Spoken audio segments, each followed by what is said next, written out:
Hank here with my thoughts on the Fifine Tank 1. Just a quick note that I purchased this microphone myself on Amazon. However, in the future, Fifine might send me one. Here's what you get in the box. Besides the microphone, you get a 5/8 to 3/8 inch threaded adapter and documentation. The suggested price for the Tank 1 is $129.99 US. When it comes to build quality, the aptly named Tank 1 has an outstanding heavy build.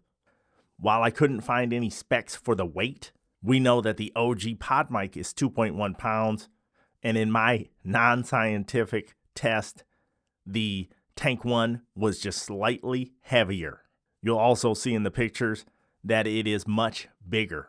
The Tank 1 also has a rock-solid grille. The switches are sturdy, and the finish, in my opinion, is exceptional.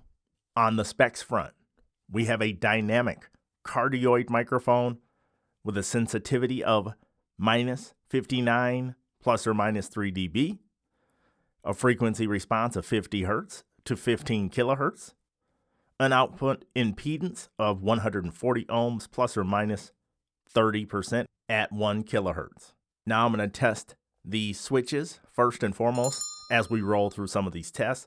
First, I'm going to hit that low cut filter and I'm going to roll it off, and we're going to see what it does to the voice. All right, now I have engaged the low cut filter. How do you like this sound in comparison to what you have been hearing this entire video? Please chime in the comments below. I can definitely tell that it is rolling off some of that low end, but I'll have to listen back with my good headphones to see where I land on the sound. All right, now it is back to the flat response, and here's what it sounds like. How do you like this sound in comparison to when I had the roll-off going? Next up, let's see what this mid-boost switch does. Right now it's in the flat position, and now I'm going to flip that switch. All right, now we have the mid-boost switch engaged, and this is what the microphone sounds like now. Can you tell a drastic difference? I can't wait to get my headphones on so I can see what I think about that. But this is what it sounds like with the mid-boost on, and I'm going to turn it back off. Now the mid-boost is back off. Which way do you prefer the sound? With it on or off? Chime in down below. Later in this video, I am going to be comparing this microphone to a few other microphones. But before we get there, we've got to test plosives. At approximately 6 inches away from the front of the microphone, Peter Piper picked a peck of pickled peppers. Now I'm right up on this sucker. Peter Piper picked a peck of pickled peppers. So let's say now I'm in my home studio, I'm talking on the microphone, and there's a person off to my left about 2 feet. What would that sound like? Let's check it out. Now I'm about 2 feet to the side of the microphone, pretending to be on another mic. So this is what it would sound like. This is what you would pick up in the same room. Now I'll jump directly behind the back of the microphone, and I'll be about 2 feet away from the back, and you could hear what it would sound like if somebody was across the desk directly behind the microphone. All right, I'm directly behind the microphone, about 2 feet, and this is what it sounds like. I don't know if you can hear me well or not, but hopefully you can. Now I have my keyboard in front of me, and let's tap away and see what we get.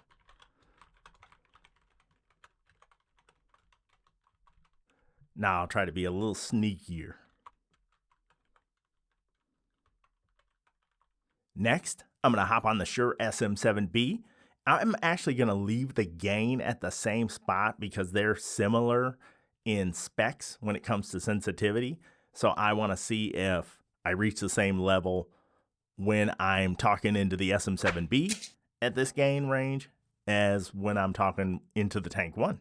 All right, now I'm back on the Shure SM7B, and I'm pretty close on my meter on the screen that I'm looking at, but it's still just a little bit under what it was when I was talking into the Fifine Tank 1. And yes, that's how they tell me that's how their name is pronounced. Even though it says F-I-F-I-N-E, they say it's fine. But this is the Shure SM7B. How do you like the sound comparison with the Tank 1? I'm going to be very curious. This has a really mellow sound. You know, I love the Shure SM7B, but when I put on the better headphones, I can't wait to hear and kind of listen with a little more discernment.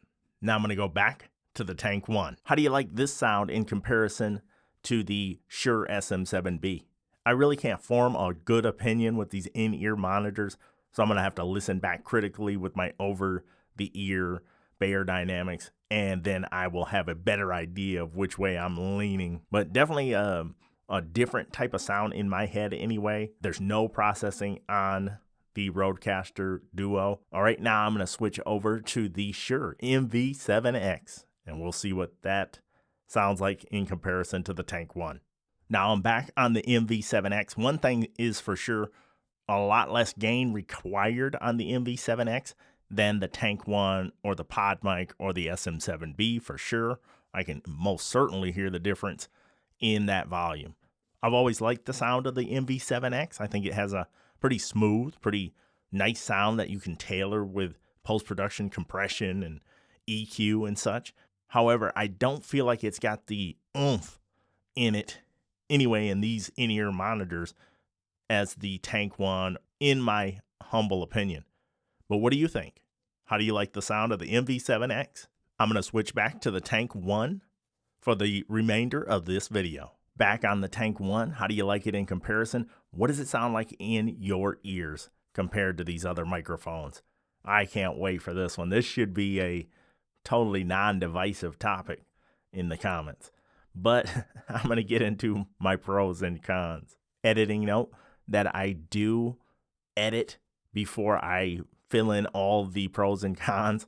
So just in case you were ever wondering how I do that, even though I'm wearing the same shirt and outfit and such, it's probably much later in the day when you hear my final thoughts than when I record the initial portion. All right, as far as pros, the first pro I have is the most obvious one, is just the absolute rock solid build quality. This thing is heavy and it's just got a great feel to it in your hands, with one exception. Another pro would be the switches. So having that added flexibility in tailoring the sound can be helpful to some people who are just trying to go after some specific sound, or they're trying to record something different than just the voice. Another pro is the smooth swiveling yoke, with one little nitpick that I'll get to later.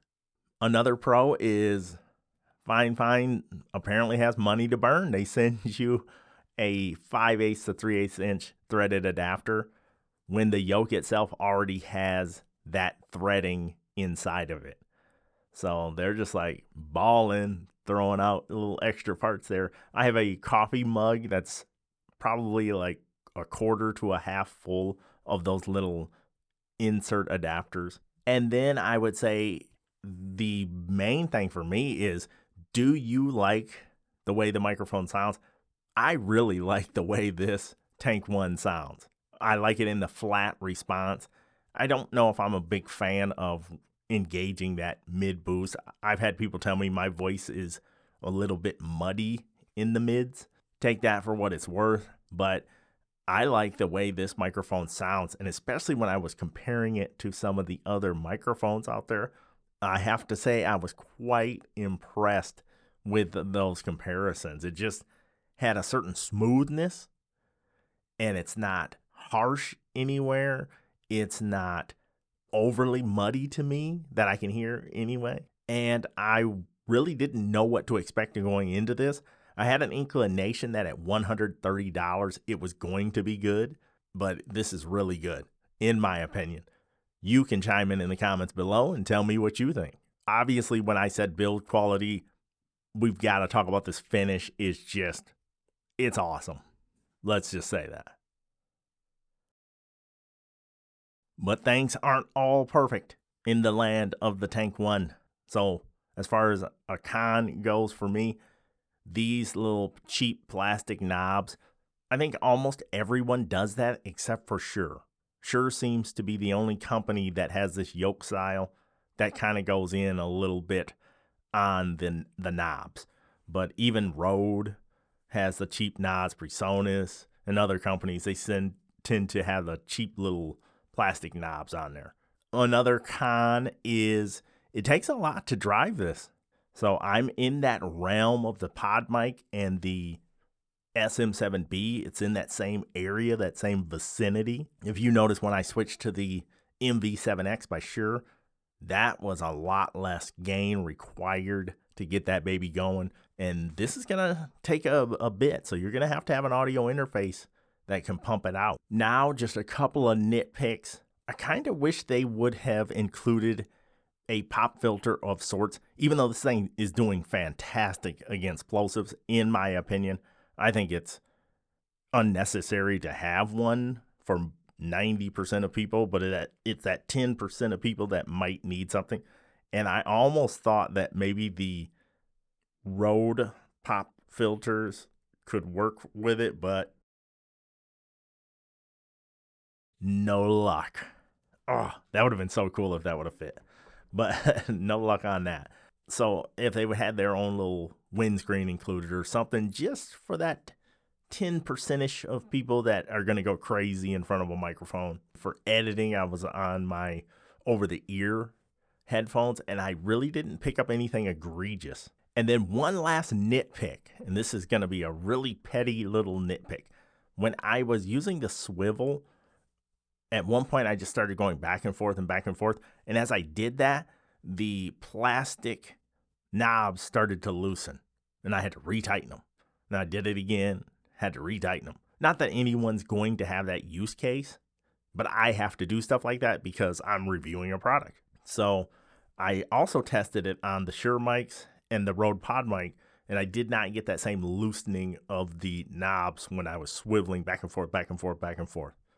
So just something to think about. Overall, I got to hand it to them. I think Fifine nailed it with the Tank 1. I think this is their best offering to date, and I think it's worth every penny of the $129.99 US dollars, in my humble opinion. I'll be curious to read your thoughts in the comments below. But if you're on a tight budget and you're wondering, could you get away with one of their cheaper microphones that they sell, like the K669D or the Tank 3, watch this video coming up next. As always, thank you.